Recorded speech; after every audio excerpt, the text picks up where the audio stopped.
The following words were spoken by the late Red Skelton on his television program as he related the story of his teacher, Mr. Laswell, who felt his students had come to think of the Pledge of Allegiance as merely something to recite in class each day. Now, more than ever, listen to the meaning of these words. I've been listening to you boys and girls recite the Pledge of Allegiance all semester, and it seems as though it's becoming monotonous to you. May I recite it and try to explain to you the meaning of each word. I, me, an individual, a committee of one. Pledge, dedicate all my worldly goods to give without self-pity. Allegiance, my love and my devotion. To the flag, our standard, Old Glory, a symbol of freedom. Wherever she waves, there's respect, because your loyalty has given her a dignity that shouts, freedom is everybody's job. United, that means that we've all come together. States, individual communities that have united into 48 great states, 48 individual communities with pride and dignity and purpose, all divided with imaginary boundaries, yet united to a common purpose, and that's love for country. And to the Republic, a state in which sovereign power is invested in representatives chosen by the people to govern. And government is the people, and it's from the people to the leaders, and not from the leaders to the people. For which it stands, one nation. One nation meaning so blessed by God, indivisible, incapable of being divided, with liberty, which is freedom, the right of power to live one's own life without threats, fear, or some sort of retaliation.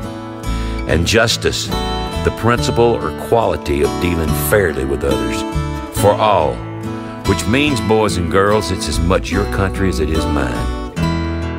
Since I was a small boy, 2 states have been added to our country, and 2 words have been added to the Pledge of Allegiance, under God. Now, wouldn't it be a pity if someone said that's a prayer, and that it would be eliminated from schools too? God bless America.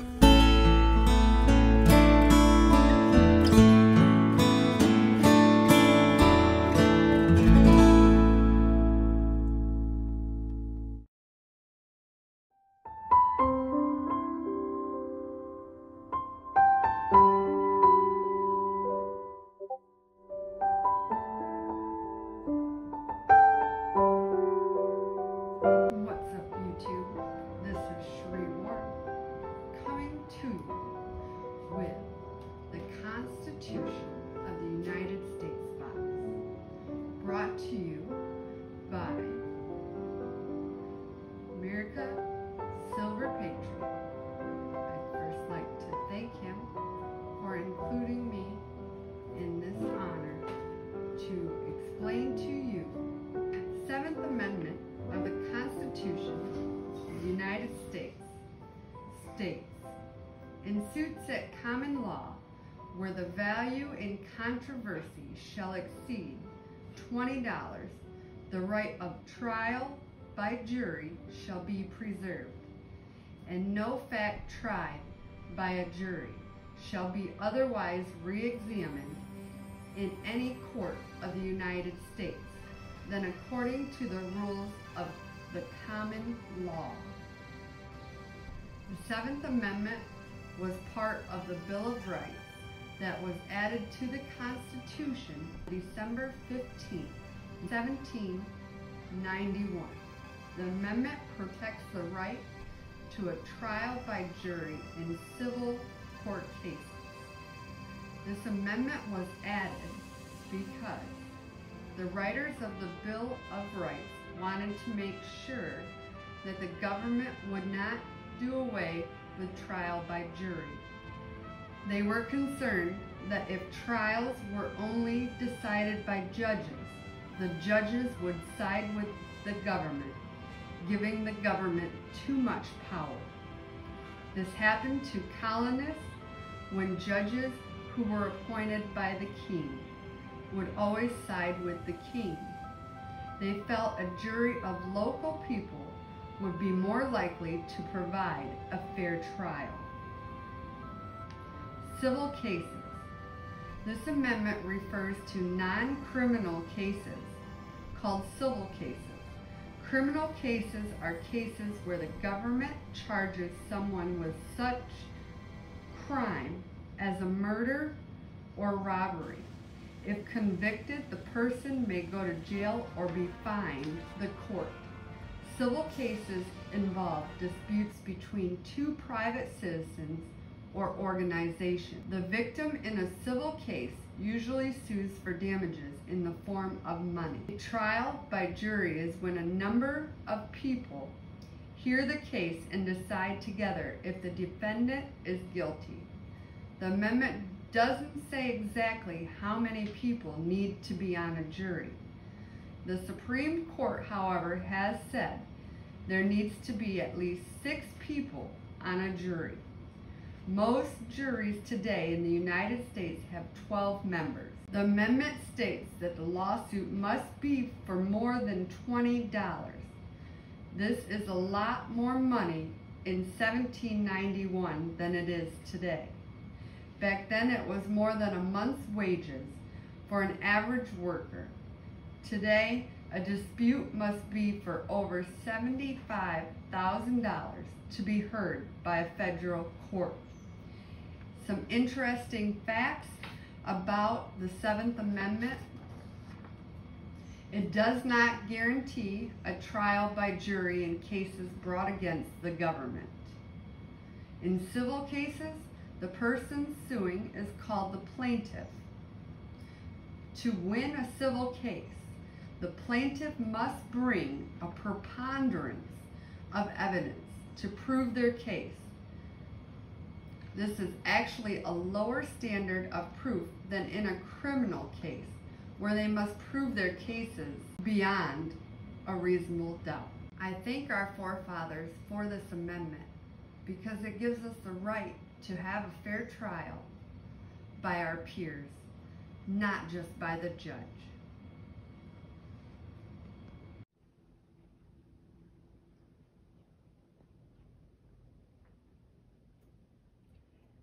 Merica, Silver Patriot, Patriot's mom.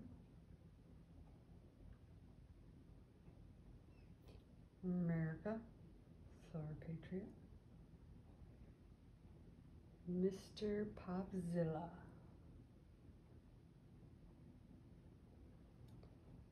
The Godfather.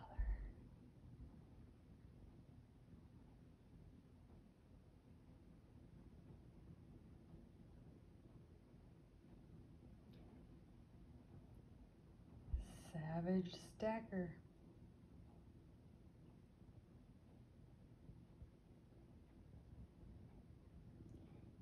Yankee Mafia.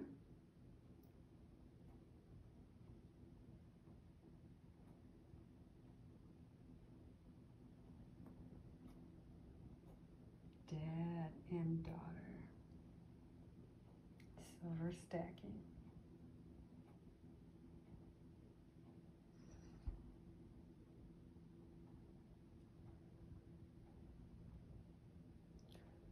Sterling Cannabis.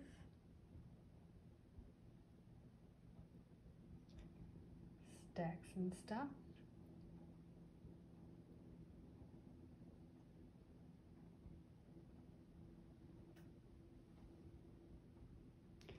Defend the First.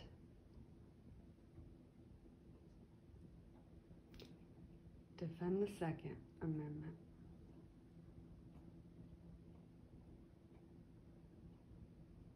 Forbidden information. Ask me about BMFS.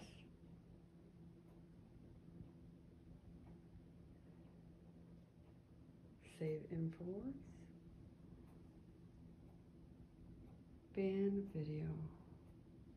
FlatEarth101.com.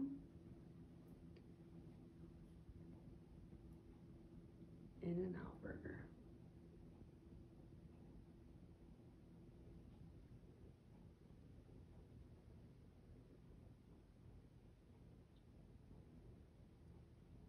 Great group of channels right there. Much love and respect to you all.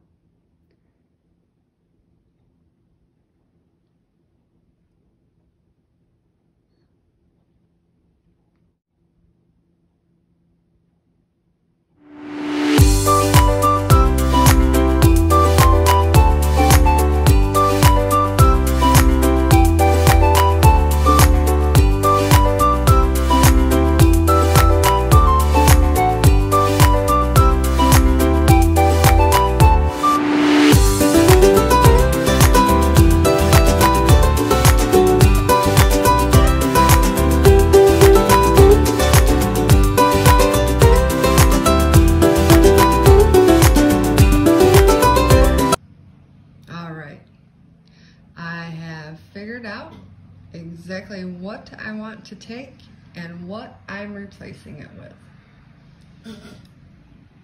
I decided on We the People. I think this is absolutely beautiful.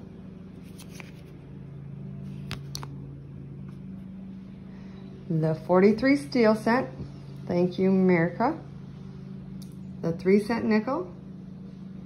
The 2017 American Silver Eagle. Flag sticker. Stacks and Stuff sticker. Merica and Patriot's Mom sticker. Dad and Daughter. Yankee Mafia. And this is what I'm putting back in. From me, 1944, 51. All these are in good condition. Still have a shine. Buffalo nickel. A war nickel. A 2020 set, which is the dime nickel, and I have extra cents. A 1967 Kennedy, 66, 65, and 64. An uncirculated Benjamin Franklin, uncirculated Walker, 1 gram bar, my channel stickers, and some buttons and bracelet. I thank you all for watching. I thank you for this amazing opportunity to share with you the 7th Amendment of the Constitution of the United States of America. Well, this box is headed over to Pammy Jones's channel. Be sure to keep an eye out so you don't miss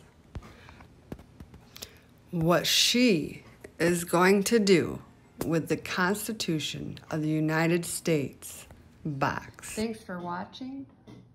God bless America. Best wishes.